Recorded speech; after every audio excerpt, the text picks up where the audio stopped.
بسم اللہ الرحمن الرحیم۔ السلام علیکم۔ پردیسی نیوز میں خوش آمدید۔ سعودی عرب دن بدن ڈیجیٹلائز ہو رہا ہے۔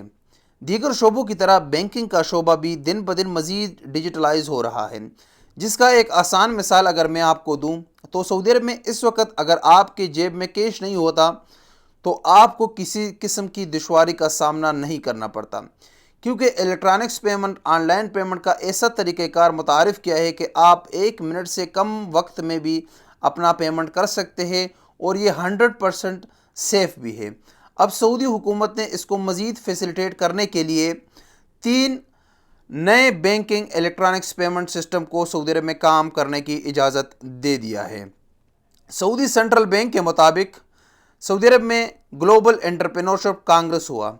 یہ کانگریس سعودی ولی عہد شہزادہ محمد بن سلمان نے اسپانسر کیا تھا، اور اس کا مقصد تھا کہ بیرون ملک سے سعودی عرب میں مزید انویسٹمنٹ لانا، جو کہ اس وقت ویژن 2030 کا حصہ ہے، اور سعودی حکومت خصوصاً سعودی ولی عہد شہزادہ محمد بن سلمان اس پر 100% فوکس کر رہا ہے۔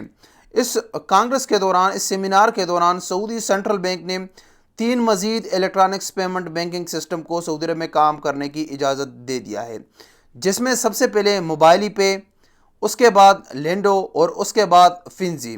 یہ 3 اپلیکیشن ہے جو آنے والے دنوں میں سعودی عرب میں اپنا کام شروع کر لے گی۔ ان کے ساتھ ایگریمنٹ سائن ہو چکا ہے۔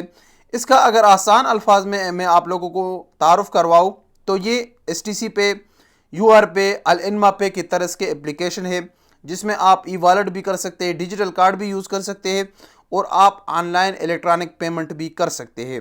اور یہ 3 انٹرنیشنل کمپنیاں ہیں، اور ہو سکتا ہے کہ یہ تینوں کمپنیاں ایس ٹی سی پے یا یو آر پے کو مات دے دے۔ ان کے لیے یہ ایک بہت بڑا چیلنج ہو جائے گا، کیونکہ سعودی مارکیٹ اس وقت ایک کمپٹیشن کا مارکیٹ ہے، اور ہر ایک چاہتا ہے کہ میں دوسرے سے اچھا سہولت فراہم کروں تاکہ لوگ میرا اپلیکیشن اور میرا چینل یوز کرے۔ تو یہ 3 نئے بینکنگ سسٹم آنے والے چند ہی دنوں میں سعودی عرب میں سٹارٹ ہو جائیں گے، اور دیکھتے ہیں کہ اس کمپٹیشن میں کون جیتتا ہے۔ السلام علیکم ورحمۃ اللہ وبرکاتہ۔